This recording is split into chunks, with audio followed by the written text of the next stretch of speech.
Seguimos con más información, gracias por esperarnos. El gobierno de Rusia denunció que las Fuerzas Armadas de Ucrania planean una serie de ataques contra territorios rusos, incluido la región de Crimea. De acuerdo con el ministro de Defensa ruso, Sergei Shoigu, la jefatura de las Fuerzas Armadas de Ucrania planean atacar estos territorios con los misiles HIMARS y Storm Shadow. Shoigu también advirtió que el uso de estos proyectiles fuera de la zona de la operación militar especial rusa significaría la plena implicación de Estados Unidos y el Reino Unido en el conflicto. Por otra parte, señaló que de ejecutarse tales acciones, Ucrania abriría y en este caso recibiría una respuesta inmediata por parte de Rusia. Rusia abriría la ofensiva con ataques contra sus centros de toma de decisión. El ministro de Defensa informó además que las tropas ucranianas efectuaron 263 tentativas de atacar a las fuerzas de Rusia en las regiones de Donetsk y Zaporilla desde el 4 de junio, al tiempo en que recordó que todas esas tentativas ucranianas fueron repelidas por los militares rusos.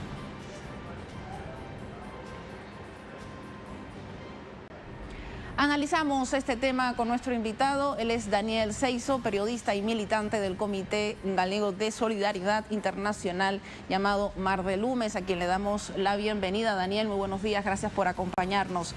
Lo hacemos iniciando con la primera pregunta. Ante este panorama de ayuda con armamentos a Kiev y sanciones contra Rusia por parte de la OTAN y algunos países occidentales en varias ocasiones, donde también se ha recibido declaración del presidente de Rusia que ha manifestado que si se dejara de apoyar con armamentos a Ucrania podría finiquitar el conflicto. Sin embargo, vemos que el apoyo aumenta.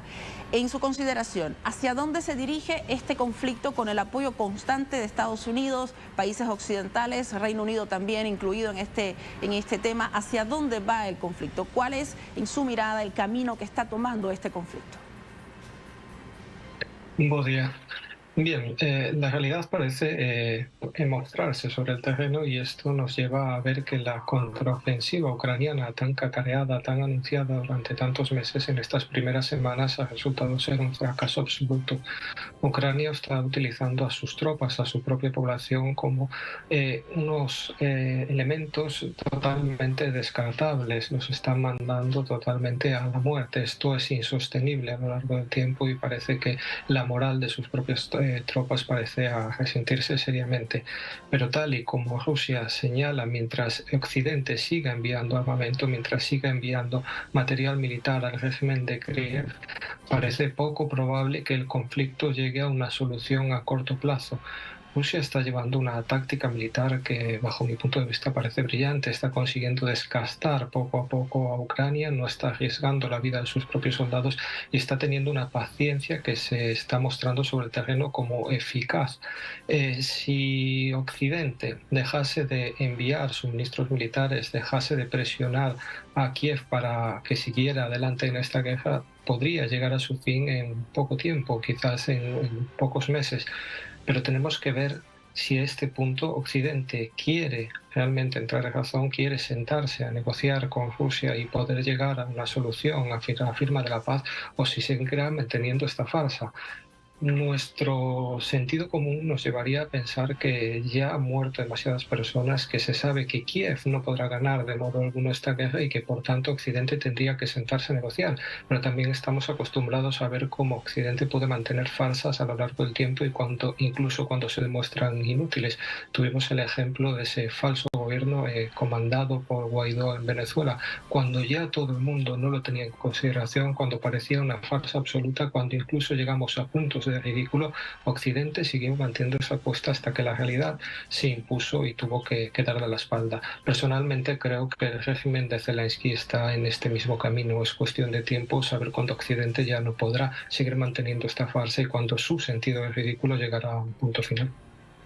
Daniel, tomando en cuenta lo que nos dices, quisiera agregar una pregunta más de la que teníamos planificada y tiene que ver con los objetivos, específicamente, a los que se dirigen las armas que, que llegan de Ucrania a Rusia. Objetivos en alguna instancia civiles, en otra instancia muy cerca de la planta nuclear de Zaporilla, que ya recibió una inspección por el director general de la OIEA y que ha dicho que está estable luego de haberse cometido también el acto terrorista a la represa de Kajovka.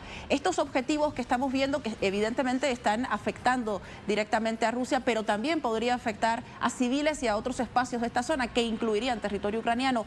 En su análisis, ¿cómo podríamos analizar esta manera también de continuar con el ataque, pero haciéndolo con espacios y en espacios donde los más afectados finalmente son la sociedad civil? Bien, tenemos que tener en cuenta que la región de Kiev hace mucho tiempo que no combate como un ejército regular. Diría que a día de hoy nos estamos enfrentando a ultranacionalistas, a fanáticos que totalmente están llevando a cabo tácticas terroristas. Desde el inicio del golpe de Estado en Ucrania hemos visto cómo estos fanáticos neonazis atacaron a la población del Donbass intentando llevar a cabo una limpieza, podríamos decir, étnica. A día de hoy, los fracasos sobre el terreno, las continuas derrotas militares que le está infringiendo la Federación Rusa hace que la desesperación ucraniana esté llegando a unos límites en el que parece que todo vale.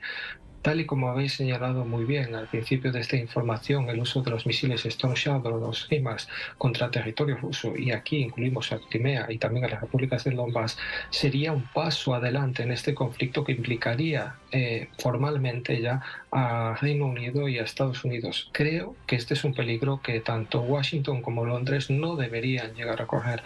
Ucrania hace mucho tiempo que ha perdido el control. Ahora la cuestión es cómo poner fin a esto antes de que estas tácticas totalmente kamikazes y terroristas lleguen a dar un paso que comprometan seriamente la seguridad mundial.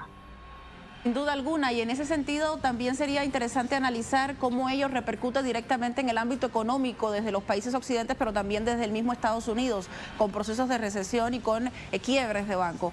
En esa medida me gustaría consultarle cuáles serían aquellas digamos, consecuencias que podríamos estar viendo como parte de este conflicto en el ámbito económico. ¿Está influyendo el constante apoyo de armamentos a Ucrania en el ámbito económico de todos estos países que forman parte de ese apoyo?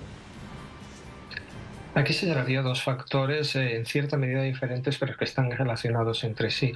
La desdolarización del mundo que estamos viendo cómo avanza poco a poco, pero sin pausa, a través de todos esos países que se vieron sancionados, bloqueados, que sufrieron medidas coercitivas por parte de Occidente, especialmente de Estados Unidos, parece marcar un nuevo rumbo, el que la economía ya no depende únicamente de esas reglas totalmente impuestas por Washington. A día de hoy estamos viendo cómo surgen estructuras económicas y lazos entre los países en igualdad y con respeto, no únicamente guiadas por un imperio que ordena y manda. Esto está debilitando seriamente las economías occidentales y parece que el mercado también empieza a dudar, parece que ya empieza a creerse que existe una alternativa económica y que ya las burguesías occidentales no pueden dictar el futuro y el destino de todos los pueblos.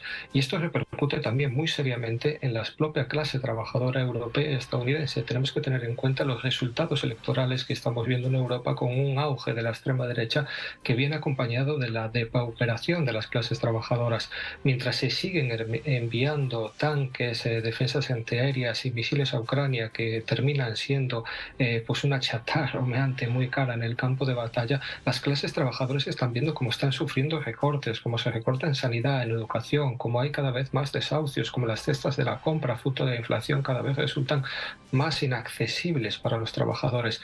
Esto está llegando a un punto de ebullición en el que parece que se va a estallar tarde o temprano. No sabemos si va a ser canalizada desde el campo electoral hasta formaciones ultras o si directamente estallará en las calles. El campo económico es un campo de batalla más en esta guerra, y parece que también en este campo, en el diplomático, en el económico y también en el militar, Rusia le está tomando la delantera a los Estados Unidos y a la OTAN. Gracias, Daniel. Le agradecemos muchísimo su análisis y estaremos con usted sin duda alguna en otros de nuestros espacios. Pase buen día. Obrigado, igualmente. Muchas gracias.